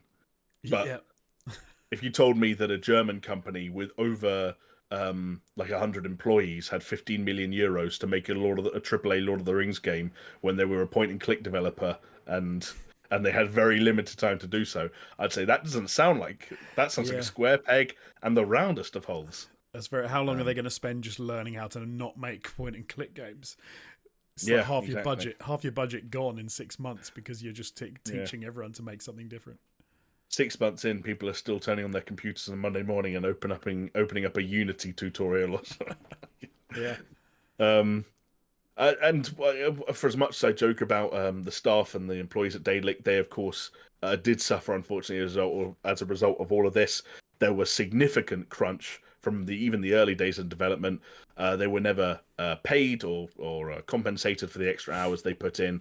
There was even supposedly pressure placed on junior staff and even interns, as they could be used as cheap labor and couldn't, quote, assess the level of stress as critical or unusual. So potentially even some kind of manipulation there, taking advantage of people not in a position to identify the fact that they were being taken advantage of. A lot of which stems supposedly from the actions of founder and CEO Carsten Fichtelman, which is a bit of an evil arch villain kind of name, and the worryingly named COO Stefan Harms. Again, probably not a coincidence. Those I'm were gonna have two to look names. up what Fichtelman means, because I'm gonna love it if that Fichtelman. means something just as bad as Stefan Harms. Stefan Harms. Stefan Harms' employees, apparently, yes, he does. Those two have had a number of fingers pointed at them for creating an atmosphere of pressure and stress. There's even been reported instances of Fichtelman shouting at employees, Jonesy, and co-workers have been in and around his presence, only speaking in whispers as they feared that they would be overheard and they might have to face repercussions. Needless to say, despite Gollum being billed as a game and marketed as a blockbuster AAA entry internally from apparently sometime even before the game's release, staff were working in basically on damage limitation mode. Like, how can we make this as less of an on-fire dog turd as possible to prepare the game for release? The scope of the game had ballooned, there wasn't enough manpower or time to properly implement many of the systems properly, and the time factor also played a role. Jonesy is what we are kind of getting at earlier, as the license for the Lord of the Rings was time limited. So if they didn't get this game out in time, they would have lost the ability to make a Lord of the Rings game altogether. They must have thought that it was a Yeah, license to print money when it comes to, like, they've got the Lord of the Rings license, they're limited yeah, on it, but they've got the money to do it, and they're like, okay, bang this out, we're going to print money, and yeah, then actually, then when you say it, like, because like you said, 15 million does sound like a lot, but then when you break it down and you're like, they've got to totally change the type of game they're making, they've got 100 employees, and they need to make something which lives up to the name, like, it then just sounds horrendous yeah. It does. all around. And unfortunately, it was horrendous. The game obviously came out in a really bad state, and so, as is the trend in the modern day, individuals from both Daedalic and the current owner of the company, Nacon, had to step up and apologize to the public for the product they had made. And Jonesy, this is where some of the most hilarious headlines from this whole subject have come out, because it has since been speculated that, or suggested by two anonymous sources that were a part of this report, that the letter that was sent out as essentially apology for the state of the game was written using AI model ChatGPT, which potentially, for those of you who in the audience who have forgotten, is why there was actually a mistake in the letter where they called the name. They gave the wrong name, didn't they? Call it like the Lord of the Ring Gollum or something like that. They forgot to Right. pluralize rings, which is almost like someone misspelt the game in the prompt they gave ChatGPT. You could let that go if it was written by a human, but the fact that it was written by an AI and then wasn't even checked, so they just Yeah, pumped it out exactly. without even reading through it. Copy and paste, baby. Is that potentially the most 2023 outcome to this entire story imaginable? Yes, it is. It takes the fact that they underperformed. Thought they were basically, like I said, I think they thought they were going to have a license to print money, and they were completely unprepared. And then you're like, how are you this unprepared? Can you tell us? And they're like, hold on. This is our Yeah, statement of how unprepared we. It's like a kid using ChatGPT for his project at school, and then the history teacher reads over it and is like, 50% of this is not true. It's bullshit. Where have you got this from? And it's like, I got it from ChatGPT. And like, did you read through your homework? Like, no, I yeah. just printed it out. The other weird thing is that apparently, even though the apology and the letter was published on Daedalic's social accounts, the suggestion is that it was actually written, or I guess, well, written in inverted commas, by Nacon, who are the company that owned Daedalic. Whether they maybe had access to those accounts and just posted it without checking, I don't know. But like, I do also like the idea of Nacon generating this apology, giving it to Daedalic to post, and still no one at Daedalic saying, "Hang on, this is a bit of a red flag. You've got the name of the game you're apologizing for wrong. Are you frozen? I'm not frozen. What are you? Who are you texting? Your I'm not. girlfriend? No, I am. I am writing a prompt to ChatGPT which I will read out. I'm asking its opinion on the fact that a German game company used it to write an apology letter. I'm going to hit enter right now and see what it comes out with. Yeah, no, I think this is a failure all round for like Daedalic and their parent company. Like regrettably, yeah. But then, I mean, we said it at the time, and now obviously Gimli Game is in the shadow of Lord of the Rings, Gollum, and it's a weird thing because it's almost like, I want to go back to like Redfall and Arcane. You know, like to try new things and to move it into games you're not used to developing is not a bad thing, but I think to jump, and we said at the time, to jump in this hard into such a big IP is probably a really bad idea, and I think because we talked before, they'd even had investment into us for a sequel from the German government, right? After this, and that's I think all now been canned. Like the money's been given back and whatever. Yes, but yeah, it's just like a rough situation all round, and you've got to think that it's the heads of the company that maybe said yes to something they should never have said yes to, and it's their staff and you know the fans that are apparently the ones that are going to get the brunt of it. I mean, just to back up that point, employees described a feeling of being, quote, left hanging in the air by management after the game was released. Of course, it was only a month after the Gollum came out that 25 employees were laid off at Daedalic, and now the company has steered away from game development entirely, if you remember, to focus on publishing and distribution. So yeah, that just reinforces your point. Like, it is unfortunately the people with boots on the ground, the people who had to crunch, the people who had to make the game as not shit as they possibly could, the people who, as they mentioned and testified to earlier, were in damage limitation mode from very early on because they knew they were given an impossible task. Those are the people that end up losing their jobs, having a game that doesn't look particularly great on their CV, and still having to try and fight to put food on the table. So, once again, in many respects, fuck the game industry. But unfortunately, it's a tale that we can't be all too surprised to hear at this point. No. Do you want to hear what ChatGPT thinks of the whole situation? I really do, actually. ChatGPT says, I don't have feelings or emotions, so I don't feel any particular way about it. However, Daedalic Entertainment did develop a game based on Lord of the Rings, and I was used to write the apology. But I strive to be a useful tool for a variety of tasks.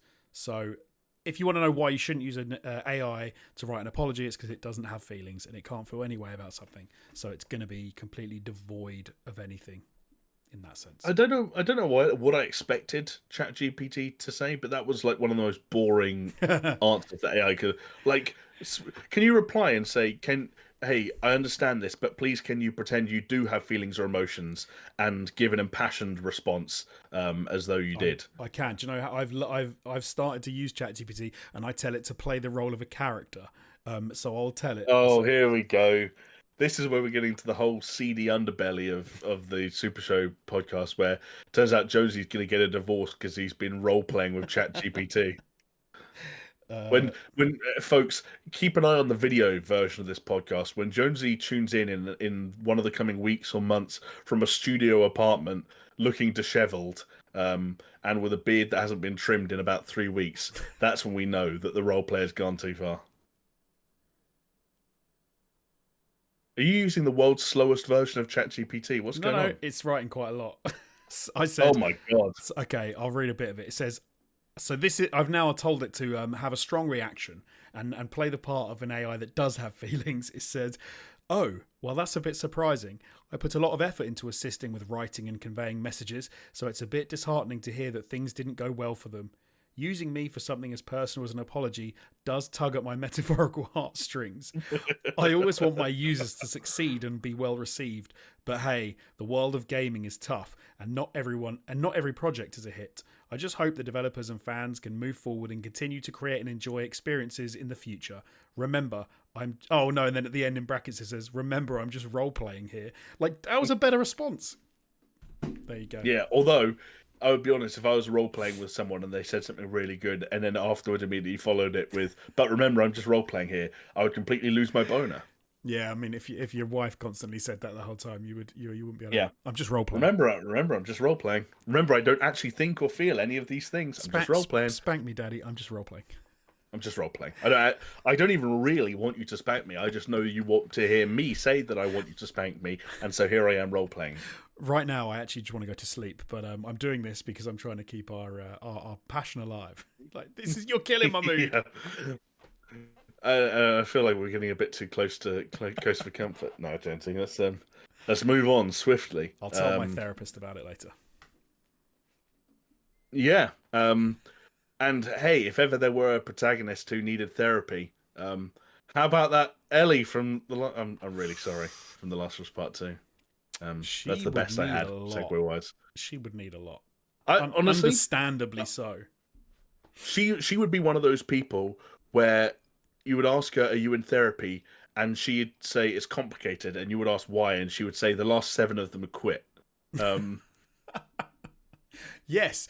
No, no. Do you know what? Actually, she would be the person who really needed therapy because of all the horrendous stuff she's seen, that she's done.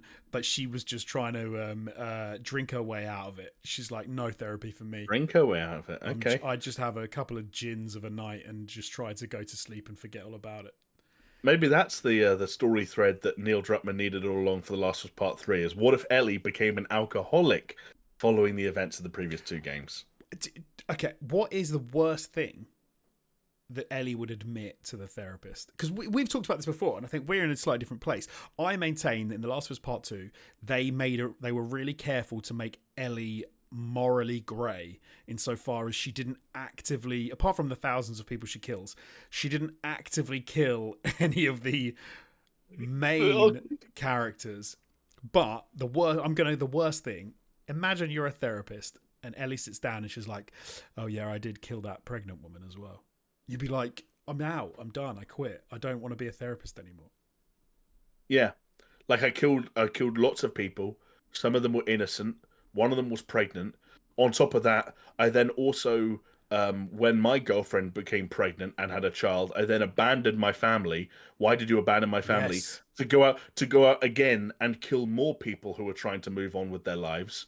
I bludgeoned to death a woman, but she was going to die anyway, so it was okay. Like, what? Yeah. Ellie, I think we need to put you in a full-time home where you can be monitored and people can look after you and stroke your hair and sing to you and stuff, because you've had a rough life. I mean, in terms of, I don't know what, I can't be bothered to think of anyone else, but yeah, amongst video game protagonists in the last 20 years, like, it's hard to imagine many people who have had a worse time than her.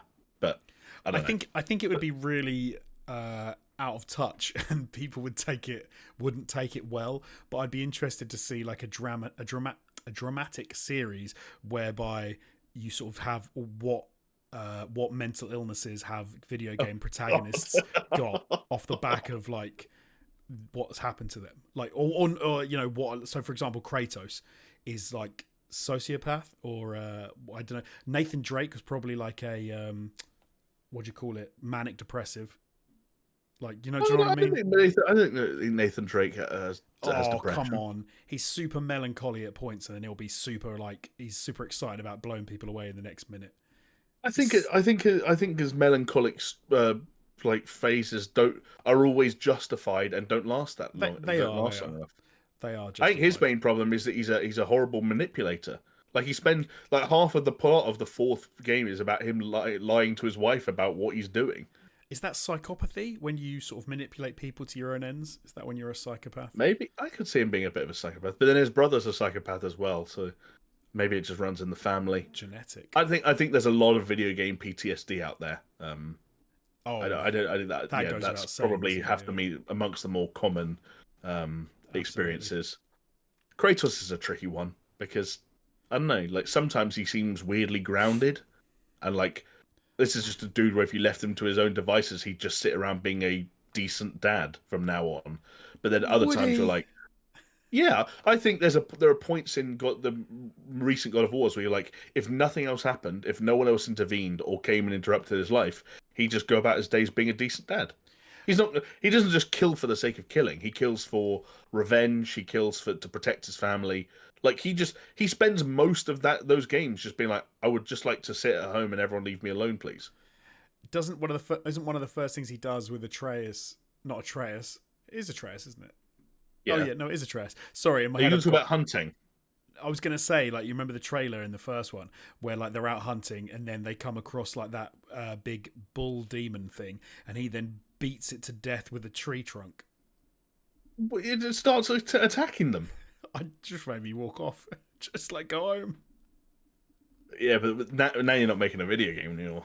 Fair, fair, Also, fair. now you're not living up to the mantle of God of War. This Anyway, is true. the reason we brought up Ellie and her various mental Yeah, illnesses sorry. We were is more because talking The about. Last of Us Part 2 somehow is making headlines once again after a remastered version of the game has been spotted on the profile of a Naughty Dog developer on LinkedIn, leading further credence to suggestions that an enhanced version of the game is on the way. Of course, The Last of Us Part 2 came out on PlayStation 4 in 2020, and while it has been enhanced for PlayStation 5 via a patch, allowing it to run at higher frame rates, for example, there is no native PS5 version or director's cut. It didn't get the same treatment that things like Ghost of Tsushima or Death Stranding got. It's in the Days Gone side of the ballpark where it's like you'll get a very quiet enhancement patch and that's it. So the individual in question is called Mark Pajarillo. Apologize if I butchered that.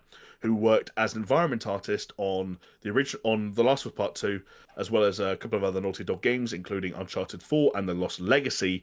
And they wrote that as the studio's lead outsourced artist, they were responsible for overseeing the production of all outsourced environments, art assets, weapons, and interactive props for two iconic titles, The Last of Us Part 1 and The Last of Us 2 Remastered. Again, this was something that was kind of hinted at before. Do you remember when the person who did the score for the game went on a podcast and started talking about this weird feature that was never in the game? He was like, "Oh, there's a thing where people can approach my character in the game because, of course, he is a model in the early stages of the game where you're walking around the town, and I can make me play any song from the score on the guitar." And people were like, Yeah. "That's not a thing that you can do in The Last of Us Part 2." So there was speculation that he was referring to an potential additional feature. But the reason that this is sort of getting people's attention, Jonesy, as we kind of mentioned earlier, is that the numbers at this point don't sound great. While it might make some amount of sense to remaster or re-release The Last of Us Part 2, because obviously the Last of Us Part 1 remake was pretty impressive, and of course HBO's Last of Us series is about to enter into the murky waters of Part 2, and so maybe having a product again on store shelves to align with that makes some amount of commercial sense. It would, of course, be the fifth, like, outright sort of boxed premium release in the series, despite having only made two games, after the original one was both remastered and remade.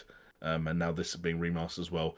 Also comes during the same week as there was speculation from some quote-unquote insiders that The Last of Us 2's multiplayer project might have been scrapped entirely at this point. I don't know if that's true, but it leads to situations where some people are kind of going, this is getting a bit ridiculous. Naughty Dog are creatively bankrupt. Where do you kind of sit on the on Naughty Dog's being bereft of creativity? I don't know. Like, I find it really tricky. So we've joked over the years, like games getting remastered, remade 15 million times. Like Skyrim, you know, we were talking about every time they re-released Skyrim, and it was like, oh, a big joke. Last of Us and The Last of Us Part 2 are two of the best games ever made, in my opinion. Like, I'm massive fan of the series. So I'm not gonna moan about the fact that they're improving them, making them more accessible at this point. It kind of makes sense to me, especially, you know, we often talk about how Nintendo do the same thing. You know, they'll release many versions of the same game because it's, oh, now it's in its best form,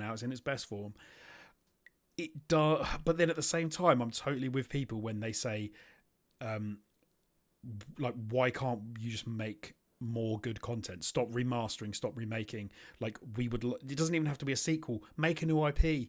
Like, Naughty Dog are such an exciting developer when they're on form.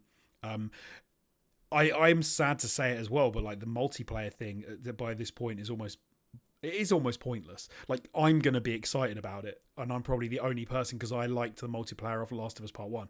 But yeah, most people, like, no one's going to be rushing home to play the Last of Us multiplayer. Like, it doesn't lend itself to that. And I think it also is it's the genre is different. Like no one these days is crying out for a slow, methodical sort of crawling around the environment, being stealthy multiplayer. Like this just. So then, well, yeah, why bother? So then cancel it. Fair enough. But then you've got even fewer things that you've released. It's sad. It's a shame. I'd love to see a new IP from them. Stop making remasters. Stop making updated versions. I mean, if you're gonna do it now, if you were gonna do it, I feel like the time to do it, as you mentioned, was when the PlayStation 5 was coming out, is to announce it then. And then even if it takes a couple of years, no one's going to complain because they're like, okay, that makes sense. But to now be talking about it now as something they haven't even announced yet is almost like it's too soon or it's too late. If I'm going to be, if I'm really going to be annoying about it. No, you're right. You're right on both fronts. Like if it was closer to the launch of the PS5, it makes sense. If it was once the game had aged a little bit longer, it makes sense. But it's a weird middle ground at the moment. And now I'm almost like, well, hell, wait for the PlayStation 6 if that's what you really want to do. I mean, you're not wrong. But bundle it up with a remaster of the remake of The Last of Us Part 1. Yeah. Or what would make more sense to me is like, even if they said at this point, if they were like, they could bundle it with like an expansion or a DLC or something like that, that at least would make sense. I think. But that game looked phenomenal. And it wasn't that long ago, and I think we're getting to the weird point that you're not going to get as much of an improvement as you need for like a remaster or a remake. I don't think anyone's going to play that game and go, oh, this revolutionized the way I played this game. Like, I think you're going to be hard pushed to make it much better than it was. Yeah. I mean, The Last of Us, the original Last of Us came out, 9 years before the remake of that game? Something like that. I can't remember exactly. And yet people looked at that remake. I thought that remake was stunning. But I remember you and Chris, for example, seeing some of the early footage of that remake and being like, there was no point in doing this. So we're already entering the stage where it's like, how long do you have to wait before it's justified? And if there are going to be diminishing returns year on year on year, is that period of time going to get even longer the longer time goes on? It's a really tough one. I think you nailed it with Red Dead Redemption when you said, unless you're releasing a 4K 60 FPS game, then why? And if they can't even really manage that day one with Red Dead Redemption, can they? Like they obviously can't. They're not going to be able to do that with a remastered version of Last of Us Part 2. Like, I can't see a 4K, 60 FPS remastered. Yeah. Like, it's gonna be some factor of DLSS or 40 frames, or it's not locked to. I don't know. Yeah. I don't think it's worth along with a handful of like PS5 enhancements that people I think are mostly kind of, without sounding too dismissive, over by now. Like, you can't tell me that The Last of Us Part 2 remastered has haptic feedback or and make me go, oh, right. Yeah. Like I get like maybe at one point in time, but not so much anymore. Even though those are still fundamentally cool features, it's not the reason I'm going to buy a game I don't have a huge urge to play again. I should clarify, though, when I say I want a 60 FPS 4K Last of Us Part 2, I don't want to pick between the ray trace version and the 60 frames performance version. I want all of that packaged. I want the game to look fantastic and be 60 FPS. Otherwise, don't bother. You're not ready. Pretty much. Put it back in the cooker. For me, like, I get why some people are pointing the finger at Naughty Dog and saying that they used to be one of the most creative studios, and they used to make all these amazing franchises that they built on in interesting ways and delivered new IPs when it was time to and stuff like that. I don't know if this is me being a little bit too generous and maybe kind of helping them sort of like skirt around some of the blame for this. But I just think it's a more like frustration with this news, assuming it proves to be true. It suggests to me that there's people have more of a frustration with the nature of the games industry by modern standards than there with Naughty Dog as a studio.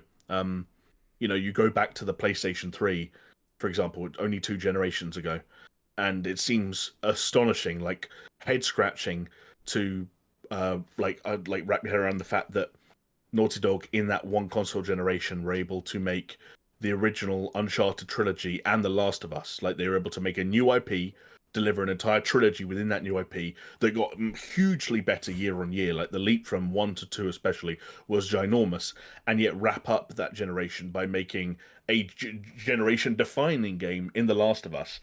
Um, and like they did okay on the PS4 with Uncharted 4 and The Last of Us Part 2, but like that's already a big drop off. And now the PS5 um, we're 3 years in, and it's just been a remake.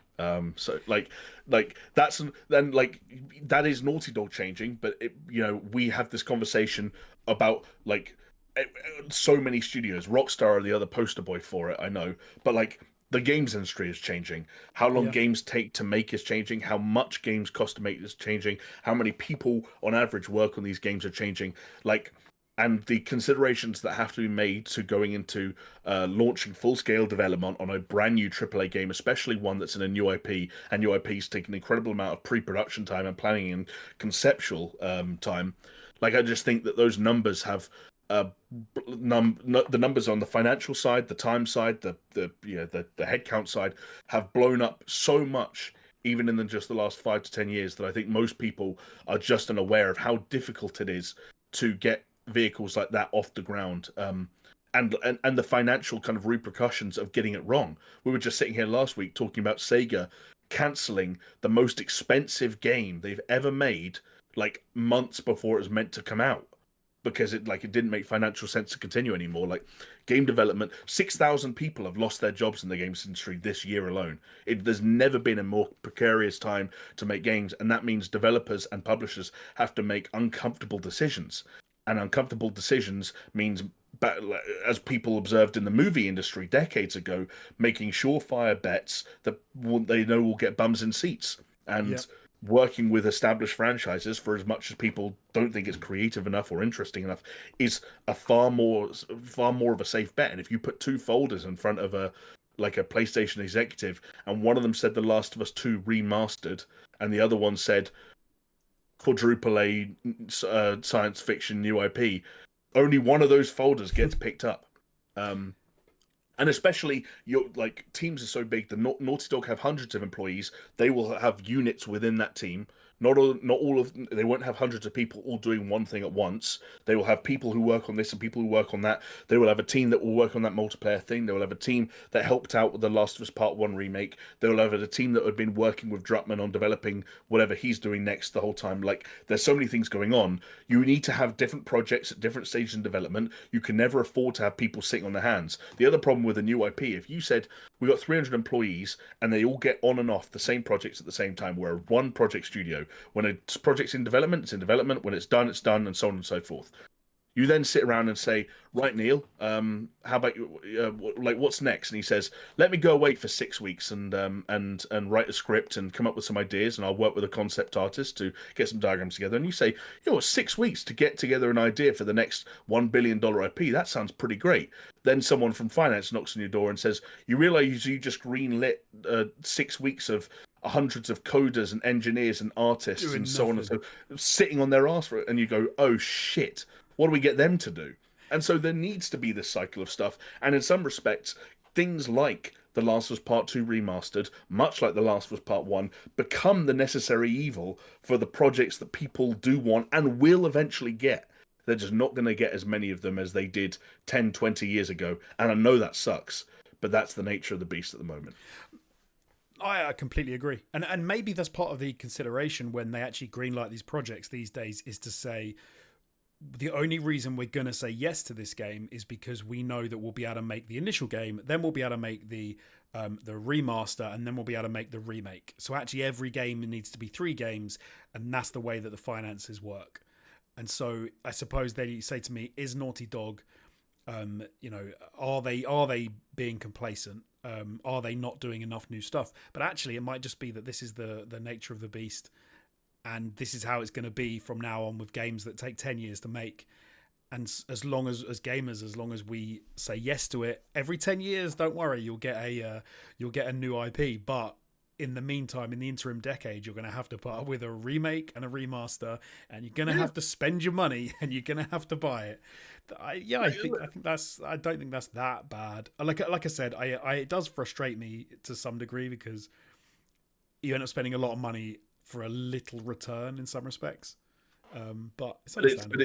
It's still, again, like, you go back to the finance department at Imaginary Studio number 1, and someone comes in and tells you that big new thing you're making that's going to come out in 7 years, that budget is just inflated a little bit more. It's looking at around 300 to 350 million dollars at the moment. And you go, okay. Then another person walks in the door after them and says, if you give me and my team of 25 people $20 million, we'll remaster this game and make you 100. And you say, do you know what? That actually makes kind of sense right now, because that other team just asked me for $400 million and the next 8 years. And I'm sitting here hoping that in 8 years' time, the fucking world even still cares about these characters, let alone that this game's going to fucking come out.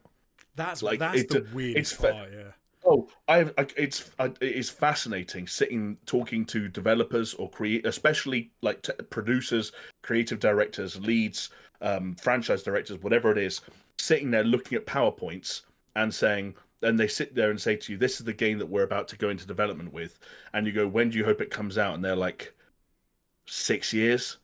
And you go like, I can't imagine what that feels like. You're looking, you've just shown me a PowerPoint and and like, how do you get the money for that? Who's gonna say, oh yes, here's 6 years, here's 6 years of wages for the hundreds of people who are going to make this game.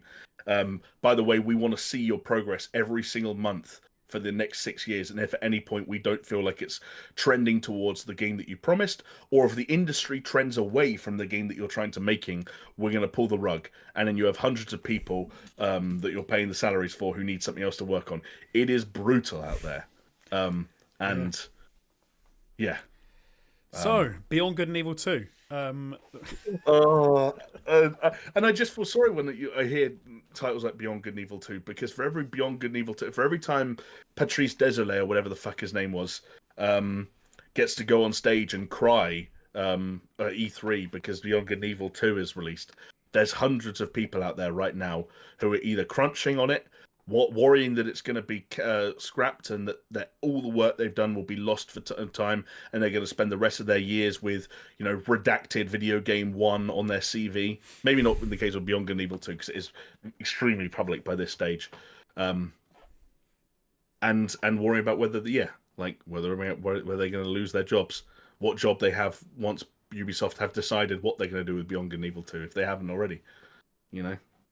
I think I'm convinced that, like we were just talking about AI and how it was utilized to write an apology, I think AI is going to be one of the best things that ever happened to the gaming industry from a rate of production perspective. I know there'll be a lot of people that are really terrified of it, and that it will take their jobs and things like level designers and coders.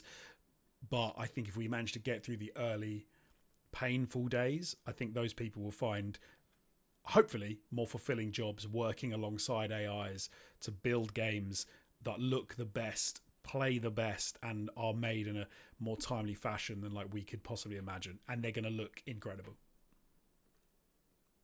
Can I no comment that one? I don't know what I think. I don't know what I think yet. I don't know what I think yet. It's too hot topic. Speaking of hot topics, Jonesy, we rattled through 3 of them in the past hour, and I don't even know how long. Probably close. At this point, probably close to 2. Because we are getting close to 2.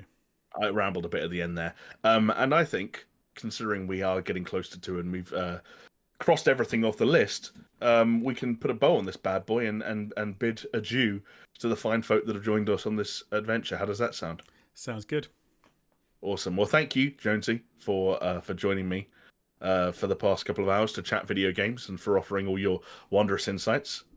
Excellent to hear from you, as always. And sorry, I looked like you were going to say something. I thought you were trailing off. No, thank you for having me, mate. It's always a pleasure, and it was always good to have all the people along for the ride in the chat, watching with us or listening indeed later on any of the platforms that we're on. Yeah, indeed. Whether you watch this on YouTube live or after the fact, whether you're listening on podcasting platforms, whether you're watching this in years' time when we and the games that we're talking about are relics of the past, we thank you for tuning in. And I'll remind you that we do, of course, hope to go live every Monday on YouTube at the SuperShow channel. So hopefully we'll see you there, same time, same place. But if not, we'll catch you somewhere on the internet, because that's the way that digital media works in 2023. And with that, I say thank you once again, and we'll see you next time.